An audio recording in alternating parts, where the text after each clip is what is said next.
চতুর্থ শ্রেণীর গণিত। তো দেখো আজকে আমরা সমাধান করব হচ্ছে পৃষ্ঠা নাম্বার 34 এবং পৃষ্ঠা নাম্বার 35-এর। এই দেখো পৃষ্ঠা নাম্বার 35, এখানে দুটো অঙ্ক আছে, এই অঙ্কগুলো সমাধান করব। তারপরে মানে এইগুলো সব সমাধান করে এখানে আরও একটি অঙ্ক আছে, আমরা সমাধান করব।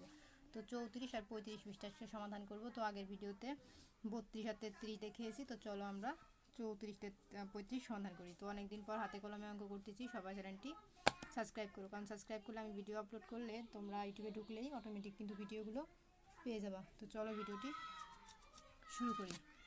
তো দেখো এখানে আমাদের 7 থেকে 12 নাম্বার পর্যন্ত অঙ্ক আছে, 7, 8, 9, 10, 11, 12। তো চলো এই বিয়োগগুলো আমরা দেখে নিই 7 নাম্বার থেকে। আমি 7 নাম্বার থেকে অঙ্কগুলো এই যে করে নিয়েছি। এই দেখো 7 নাম্বার থেকে অঙ্কগুলো বুঝাই দিই। এই যে দেখো এখানে আমাদের 4 আছে আর উপরে আছে কত 9। তাহলে 4-এর থেকে 9 গুণলে কত হয়? 4, 5, 6, 7, 8, 9, 5 হয়। তাহলে এখানে 5, 8 আছে, এখানে 6 আছে। তাহলে উপরে ছোটো সংখ্যা থাকলে বড় ধরতে হয়। তাহলে 6কে 16 ধরবো। তাহলে 8 থেকে এখন 16 কত হয়? 8 হয়। তাহলে এখানে লিখেছি 8। হাতে আমাদের 1, যেহেতু 10-এর উপরে গেছে হাতে 1, তাহলে হাতের 1 আর এই 7 কত হয়? 8। 8-এর থেকে এখন 1কে 11 ধরবো। 8, 9, 10, 11, 3। হাতে আমাদের আবারও 1, হাতের 1 আর এই 3 কত হয়? 4 হয়। এখন 4-এর থেকে যদি আমরা 4 গুণি কত হবে? 4ই হয়। এটা তো সবাই জানো। তাহলে আমাদের হাতে কিন্তু নাই। এখন উপরে 2 আছে, 2 কিন্তু আমরা এখানে বসাই দেবো। এখন আমরা 9 নাম্বার অঙ্ক দেখবো। এখন 1-এর থেকে আমরা 7 গুনবো। 1, 2, 3, 4, 5, 6, 7, 6। এখন 8-এর থেকে 9, 8, 9, 1 হয়।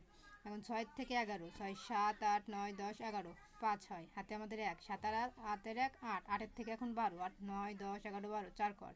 হাতে আমাদের 1, হাতের 1 আর এই 2 কত হয়? 3। 3-এর থেকে এখন 5, 3, 4, 5, 2 হয়। এই যে 2। এখন দেখো 9 নম্বর অঙ্ক। 9 থেকে 10 গুনবো। শূন্যকে বিয়োগের ক্ষেত্রে 10 ধরতে হয়। তাহলে 9 থেকে 10, 9, 10, 1 হয়। এই যে 1, হাতে আমাদের 1, 8 আর হাতের 1, 9। 9 থেকে 10, 9, 10, 1 হয়। হাতে আমাদের আবারও 1, হাতের 1 আর এই 7 কত হয়? 8। 8-এর থেকে এখন 10, 8, 9, 10, 2 হয়। হাতে আমাদের 1, 1-এর থেকে এখন 10 গুনবো। 1, 2, 3, 4, 5, 6, 7, 8, 9, 10, 9 কর। হাতে আমাদের 1, এই 1 আর এই 1 মিলে গেলে 0, বাই 0 বসে না, মানে এই 1 বলতে হাতের 1। তো এখন 9 নাম্বারের পরে এখন আমরা 10 নাম্বার সমাধান করব। 10 উপরে এখানে 4 আছে, উপরে আছে 1, তাহলে 1কে আমরা 11 ধরবো। 4, 5, 6, 7, 8, 9, 10, 11। তাহলে 11 পর্যন্ত আমরা গুনেছি, কত কর গেছে? 7 কর গেছে। তাহলে এখানে কত বসবে? 7। হাতে আমাদের 1, এই 2 আর হাতের 1 কত হয়? 3। 3-এর থেকে এখন 6, 3, 4, 5, 6, 3 হয়। এখন উপরে 3 আছে, 3 বসবে, কারণ শূন্য তো নিচে, এই শূন্যটা উপরে থাকলে 10 ধরতাম, যেহেতু শূন্যটা নিচে তাই এটার কোনো দাম নাই, তাই 3 আছে, 3ই বসবে। এখন 8-এর থেকে 12 গুনবো। উপরে যেহেতু ছোটো সংখ্যা, বিয়োগের ক্ষেত্রে ছোটোকে 12 ধরবো, তাহলে 12 গুনবো। 8, 9, 10, 11, 12, 4 করা যায়। তাহলে এখানে কত বসবে? 4। হাতে আমাদের 1, 9 আর হাতের 1 কত হয়? 10। 10-এর থেকে এখন আমরা 17 গুনবো। 10, 11, 12, 13, 14, 15, 16, 17। তাহলে কয় কর গেছে? 7 কর। তাহলে এখানে কত বসবে? 7। হাতে আমাদের 1, হাতের 1 আর এখানে আছে 9। তাহলে আমরা 1 থেকে এখন 9 কর গুনবো। হ্যাঁ, 1, 2, 3, 4, 5, 6, 7, 8, 9। তাহলে কত গেছে? 8 কর। তাহলে এখানে কত লিখেছি? 8। এখন আমরা 11 নম্বর করবো। 9 থেকে 10 গুনবো। 9, 10, 1 হয়। হাতে আমাদের 1, হাতের 1 আর এই 8, 9 হয়। 9 থেকে এখন 10 গুনবো। 9, 10, আবারও 1। হাতে আমাদের 1, তাহলে 1-এর থেকে এখন কত গুনবো? 10 গুনবো। 1, 2, 3, 4, 5, 6, 7, 8, 9, 10, 9 হয়।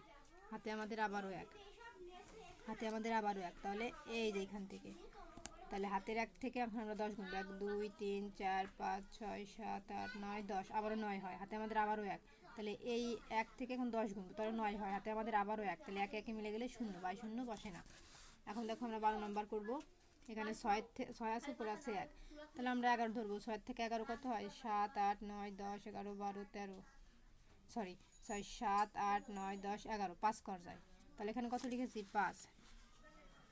হাতে আমাদের 1, 7 আর হাতের 1, 8। 8-এর থেকে এখন 15 গুনবো। 8, 9, 10, 11, 12, 13, 14, 15, 7 কর যায়। এই 7 লিখেছি। হাতে আমাদের আবারও 1, 8 আর হাতের 1, 9। 9-এর থেকে এখন 16 গুনবো। 9, 10, 11, 12, 13, 14, 15, 16, 7 কর যায়। 7। হাতে আমাদের আবারও 1, হাতের 1 আর এই 2, 3। 3 3 মিলে গেলে 0। এখন দেখো 3 থেকে আমরা 12 গুনবো। এখন 3 থেকে 12 গুনবো। 4, 5, 6, 7, 8, 9, 10, 11, 12, 9 কর যায়। এই যেন 9 লিখেছি। হাতে আমাদের আবারও 1, 5 আর হাতের 1 6, 6 থেকে এখন 8 গুনবো, 6 7 8, এই যে 2 করা যায়, 2 লিখেছি। তাহলে কি আমাদের 12 নম্বর অঙ্ক পর্যন্ত কিন্তু এই দেখো আমরা কমপ্লিট করে দিয়েছি। তো দেখো 12 নম্বর কমপ্লিটের পরে এখন আমাদের এখানে আছে কিছু 2 নম্বরে ঘরের বিয়োগ। হ্যাঁ, মানে প্রথমটা সাথে প্রথমটা বিয়োগ করতে হবে এরকম। তো চলো এখানেও আমাদের 1 থেকে 6টা বিয়োগ আছে, আমরা এই 1 থেকে 6টা বিয়োগ দেখে নিই। তো চলো আমরা অঙ্কগুলো শুরু করি।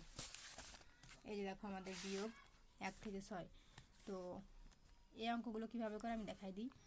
এই যে 9, 9 প্রথমটার সাথে আমরা প্রথমটা বিয়োগ করবো। এখন 9 বড়, এটা কিন্তু ছোটো, তাহলে 9 থেকে কত গুনবো? 12, 9 10 11 12, কত হয়? 3। তাহলে এই দেখো 3 লিখেছি। হ্যাঁ, এখন হাতে আমাদের 1, তাহলে হাতের 1 আর এই 4 কত হয়? 5। এখন 5-এর থেকে আমরা কত গুনবো? 9 গুনবো। 5 6 7 8 9, 4 যায়, তাহলে যে 4 লিখেছি। এখন এই 2-এর থেকে আমরা এই 6 গুনবো। 2 3 4 5 6, 4 যায়, দেখো আবারও 4 লিখেছি। এখন 3-এর থেকে আমরা কত গুনবো? 7 গুনবো। 3-এর থেকে 7, তাহলে 3 4 5 6 7, 4 হয়, দেখো 4 লিখেছি। ঠিক আছে, এখন 2 নাম্বার দেখো, প্রথমটার সাথে এই প্রথমটা, তাহলে 3-এর সাথে 4 বড় 3 ছোট, তাহলে 3কে আমরা 13 ধরবো। তাহলে 4-এর থেকে 13 গুনবো। 4 5 6 7 8 9 10 11 12 13, 9 করা যায়, এই দেখো আমরা 9 লিখেছি। হাতে আমাদের 1, হাতের 1 আর এই 5 কত হয়? 6। এখন 6-এর থেকে আমরা কত গুনবো? 9 গুনবো। 6 7 8 9, 3 করা যায়, দেখো 3 লিখেছি। এখন এই 6-এর সাথে আমরা এই 4 গুনবো, তাহলে 6 বড় 4 ছোট, তাহলে 4কে আমরা 14 ধরবো। 6 থেকে এখন 14 গুনবো। 6 7 8 9 10 11 12 13 14, 8 করা যায়, দেখো 8 লিখেছি। হাতে আমাদের 1, তাহলে হাতের 1 আর এই 3 কত? 4। 4-এর থেকে এখন 7 গুনবো। 4 5 6 7, 3 হয়, এই দেখো 3 কর। এখন এই 2-এর সাথে 6 গুনবো। 2 3 4 5 6, 4 কর যায়, দেখো 4 লিখেছি। এখন দেখো 3 নাম্বার, 5-এর থেকে আমরা 0 তাই 10 ধরবো। 5-এর থেকে 10 গুনবো, তাহলে 5ই হয়। হাতে 1, তাহলে হাতের 1 আর এই 5 6 হয়। 6-এর থেকে এখন 7 গুনবো, 1 হয়, এই দেখো 1। এখন 1-এর থেকে 3 গুনবো। 1 2 3, 2 হয়, এই যে 2। এই 3-এর থেকে এখন 2 ছোট, তাহলে আমরা 2কে 12 ধরবো। তাহলে এখন আমরা এই 3-এর থেকে যদি আমরা 12 গুনি, 3 4 5 6 7 8 9 10 11 12, এই দেখো 9 কর হয়। তাহলে আমরা এখানে কত লিখেছি? 9। হাতে আমাদের 1, হাতের 1 আর এই 2 কত হয়? 3। 3-এর থেকে এখন কত গুনবো? 9। 3 4 5 6 7 8 9, 6 হয়, এই দেখো 6 লিখেছি। এখন দেখো 4 নাম্বার, 8-এর থেকে 9 1 হয়, এই যে। তারপরে দেখো এই যে 8-এর থেকে এই 9 1 হয়। এখন আবার এই 8-এর থেকে এই 1 গুনবো, তাহলে 1 ছোট, তাহলে 1কে আমরা 11 ধরবো। 8-এর থেকে 11, 8 9 10 11, 3 হয়, দেখো 3 লিখেছি। হাতে আমাদের 1, তাহলে হাতের 1 আর এই 2, 3 হয়। 3-এর থেকে এখন কত গুনবো? 7। 3 4 5 6 7, 4 হয়, দেখো 4 লিখেছি। এখন এই 5-এর থেকে আমরা এই 12 পর্যন্ত গুনবো। 5 6 7 8 9 10 11 12, 6 হয়, এই দেখো আমরা 6 লিখেছি। তো 5-এর থেকে 12 পর্যন্ত আমাদের কিন্তু 7 হয়। 5 6 7 8 9 10 11 12, দেখো 7 কর হয়। তাহলে এখানে আমরা কত লিখেছি? 7। ঠিক আছে, তারপরে দেখো এখন আমরা কি করব, এই যে হাতে আমাদের 1 9 আর হাতের 1 10, 10-এর থেকে এখন আমরা কত গুনবো? 14, 4 হয়, এই দেখো 4 লিখেছি। তারপরে হাতে আমাদের আবারও 1, 1 থেকে এখন আমরা যদি 5 গুনি, এখানে তো আর কোনো সংখ্যা নাই, তাহলে হাতের 1 থেকে এখন আমরা এই 5 পর্যন্ত গুনে আনবো। 1 2 3 4 5, 4 হয়, তাহলে এখানে কত লিখেছি? 4। তো এই ছিল আমাদের সমাধান। এখন আমরা 5 নাম্বারের সমাধান দেখব। 5 নাম্বারে এই যে 9-এর থেকে এখন আমরা 10 গুনবো। 9 10, 1 করা হয়, এই যে 1। এখন হাতে 1, হাতের 1 আর এই 8, 9 হয়। 9-এর থেকে এখন আমরা যদি 11 গুনি, 1কে 11 ধরবো। 9 10 11, 2 হয়, এই দেখো 2 লিখেছি। হাতে 1, তাই হাতের 1 আর এই 7 কত হয়? 8 হয়। এখন 8-এর থেকে আমরা কত গুনবো? 12 গুনবো। 8 9 10 11 12, 4 হয়, এই দেখো 4 লিখেছি। হাতে আমাদের আবারও 1, হাতের 1 আর এই 1 2, 2-এর থেকে এখন আমরা 8 কর গুনবো। 2 3 4 5 6 7 8, দেখো 6 হয়, এই দেখো 6 লিখেছি। হাতে আমাদের নাই। এখন 2-এর থেকে কত গুনবো? 3 2 3, এই যে 1 হয়। এখন 3-এর থেকে 6 গুনবো। 3 4 5 6, 3 হয়, এই দেখো 3 লিখেছি। এখন 6 নম্বর অঙ্ক, 1-এর থেকে যদি আমরা 10 গুনি, এই যে 1-এর থেকে যদি 10 গুনি, তাহলে 9 হয়। হাতে 1, হাতের 1 আর এই 1 2, 2-এর থেকে যদি আবার আমরা এই 10 গুনি, 8 হয়, এই যে 8। হাতে আমাদের আবারও 1। এখন হাতের 1 আর এই 1 2, 2-এর থেকে যদি আমরা আবার 10 গুনি 8 হয়। এই যে দেখো আমাদের 8, হাতে আমাদের আবারও 1, হাতের 1 আর 1 2, 2-এর থেকে যদি আবারও আমরা 10 করে গুনি আবারও আমাদের 8 হয়। এই যে 8 লিখেছি, হাতে আমাদের আবারও 1, হাতের 1 আর 1 2, 2-এর থেকে যদি আবারও আমরা 10 গুনি 8 হয়। দেখো 8, তাহলে হাতে আমাদের 1, তাহলে হাতের 1 আর 1 এক একে মিলে গেলে 0, বাই 0 কি বসে, তাই আমরা এখানে 0 দেই নাই। তো এই ছিল আমাদের 6 সমাধান। তো দেখো আমাদের কিন্তু 2 নম্বরের এই বিয়োগগুলো কমপ্লিট। এখন 3 নম্বরে আমাদের এখানে বলেছে নিচের অঙ্কগুলো ব্যবহার করে বৃহত্তম ও ক্ষুদ্রতম সংখ্যা তৈরি, যাদের পার্থক্য নির্ণয় করো। মানে এই সংখ্যা দিয়ে আমরা বৃহত্তম সংখ্যা তৈরি করব, মানে বড় সংখ্যা, আবার ছোট সংখ্যা তৈরি করব, আবার তা দিয়ে কিন্তু আমাদের পার্থক্য মানে বিয়োগ করতে হবে, পার্থক্য দেখাতে হবে। ঠিক আছে, তো চলো আমরা উত্তরটি দেখে নিই। এই যে দেখো বৃহত্তম সংখ্যা, মানে বৃহত্তম সংখ্যা কি, বৃহত্তম মানে বড় থেকে ছোট। 9 বসবে, 7 5 2 0, আর ছোট সংখ্যা বসবে ক্ষুদ্রতম সংখ্যা। তাহলে ক্ষুদ্রতম সংখ্যা কি, সব থেকে ছোট, মানে ছোট থেকে আমরা বড় আকারে সাজাবো। এই যে দেখো, তাহলে 0 সবার ছোট, তাহলে 0 কি আমরা আগে দিলে কি অঙ্ক হচ্ছে না, তাই 2 দিব, তারপরে 0 দিব, তারপরে 5 দিব, তারপরে 7 দিব, তারপর 9 দেব। তো এই দেখো উত্তর। এই যে বৃহত্তম সংখ্যা বড় থেকে ছোট, আর ক্ষুদ্রতম ছোট থেকে বড়। ছোট থেকে মানে 0টা আগে গেলে অঙ্ক হয় না, তাই 0টা মাঝে দিয়ে অঙ্ক শুরু। তাহলে ক্ষুদ্রতম সংখ্যা। আর পার্থক্য আছে এই যে বিয়োগ, বিয়োগটাই হচ্ছে পার্থক্য। 3 নম্বর কমপ্লিট। 4 নম্বরে আছে গাণিতিক বাক্য। এই যে 753 মাইনাস 330, এটা বিয়োগ করে যেটা উত্তর হয় সেটা দিয়ে আমাদের একটা গাণিতিক বাক্য মানে একটি গল্প তৈরি করতে হবে। এই দেখো বলে দিয়েছে গল্প তৈরি করো, মানে উত্তর দিয়ে আমাদের একটা গল্প তৈরি করতে হবে। তো চলো আমরা উত্তরটা দিয়ে গল্প তৈরি করি। এই যে দেখো আমাদের এত মাইনাস এত গাণিতিক গল্প, মানে এটার সাথে আমরা বিয়োগ করবো, আমাদের উত্তর কত হচ্ছে। এই দেখো আমাদের উত্তর, মানে এটার সাথে এটা মাইনাস করে উত্তর হচ্ছে এটা, কিন্তু গাণিতিক আমরা গল্প কি বানাবো। এই যে গল্প, যে সালতা প্রাথমিক বিদ্যালয়ের 4র্থ শ্রেণীতে 753 জন শিক্ষার্থী পড়ে। এই যে 753 জন শিক্ষার্থী পড়ে, মানে একটা গল্প আমাদের তৈরি করতে বলেছে। সেই গল্পের মাঝে এই সংখ্যা এবং এই সংখ্যা দুটোই উল্লেখ থাকবে, তোমরা চাইলে বানায়ও লিখতে পারো। তো আমি একটা গল্প লিখেছি যে সালতা প্রাথমিক বিদ্যালয় 4র্থ শ্রেণীতে 753 জন শিক্ষার্থী পড়ে। এই যে 753 জন শিক্ষার্থী পড়ে, কিন্তু আজ বিদ্যালয়ে উপস্থিত ছিল এই যে 230 জন। তো বিদ্যালয়ে উপস্থিত ছিল 230 জন, তাহলে কি আমরা এই সংখ্যা দুটোই কিন্তু এই গল্পের মধ্যে উল্লেখ করেছি। তো তোমরা এরকম বানায় একটা গল্প লিখবা, সেই গল্পে এটা উল্লেখ থাকবে।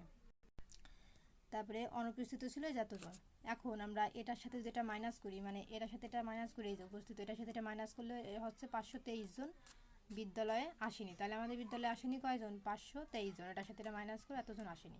তো আমরা কিন্তু একটা গল্প লিখে দিয়েছি এই যে। ঠিক আছে, তো এই ছিল সমাধান। তাহলে আমাদের 34 পৃষ্ঠা কমপ্লিট। এখন দেখো 35 পৃষ্ঠায় আমাদের এখানে বলেছে একটি এলাকায় নারী ও পুরুষের মোট সংখ্যা এতজন, নারীর সংখ্যা এত হলে পুরুষের সংখ্যা কত। তাহলে এই যে দেখো আমাদের উত্তর কিন্তু এখানে করে দিয়েছে পুরুষের সংখ্যা এতজন। তার মানে কি আমরা বিয়োগ করব, মানে এই সংখ্যার সাথে যদি আমরা এই সংখ্যা বিয়োগ করি তাহলে আমাদের উত্তর বেরোয় যাচ্ছে পুরুষের সংখ্যা এতজন। তাহলে তোমরা এটার সাথে এটা মাইনাস করে দিবা, তাহলে পুরুষের সংখ্যা এতজন, এই যে এটার উত্তর। এখন দেখো আমাদের এখানে আরও 2টা অঙ্ক দিয়েছে 35 পৃষ্ঠায়, যে যোগ ও বিয়োগের সম্পর্ক ব্যবহার করে নিচের সমস্যা দুটি সমাধান করি। একটি বিদ্যালয়ে 260 জন শিক্ষার্থী, 7 জন ছাত্রী ও 279 জন ছাত্র রয়েছে, মানে ছাত্রী মানে মেয়ে আর ছাত্র মানে ছেলে রয়েছে। ওই বিদ্যালয়ে মোট কতজন শিক্ষার্থী রয়েছে। তাহলে কি করব, এটার সাথে যদি এটা যোগ করি তাহলে আমাদের উত্তর বেরোয় যাচ্ছে। এই যে দেখো একটি বিদ্যালয়ে ছাত্রী মানে মেয়ে এতজন, আর একটি বিদ্যালয়ে ছাত্র মানে মেয়ে এতজন, ছাত্র মানে ছেলে এতজন। তাহলে আমরা যদি যোগ করি মোট শিক্ষার্থী এতজন, যোগ করলে কিন্তু এই যে আমাদের উত্তর। ঠিক আছে, এখন দেখো এইটাই বলেছে একটি বিদ্যালয়ে মোট এতজন শিক্ষার্থী রয়েছে, যার মধ্যে ছাত্রী মানে যার মধ্যে মেয়ে এতজন, ওই বিদ্যালয়ে কতজন ছাত্র মানে কতজন ছেলে রয়েছে। মেয়ের সংখ্যা হচ্ছে এত আর ছেলের সংখ্যা দেওয়া নাই, তাহলে আমরা যদি এটার সাথে এটা মাইনাস করে যেটা হবে সেটাই ছেলে রয়েছে। তো চলো আমরা উত্তরটা দেখে নিই। এই যে দেখো একটি বিদ্যালয়ের শিক্ষার্থী এতজন, ওই বিদ্যালয়ের ছাত্রী সংখ্যা এতজন, মানে মোট শিক্ষার্থী হচ্ছে এতজন আর মেয়ে হচ্ছে এতজন। তাহলে ছেলের সংখ্যা তো নাই, তাহলে আমরা বিয়োগ করে যেটা পাবো ওইটাই ছেলে। তাহলে ছাত্র রয়েছে, এই যে বিয়োগ করে এই যে 279 জন। তো এই ছিল আমাদের সমাধান। তো দেখো এই ছিল কিন্তু আমাদের উত্তর।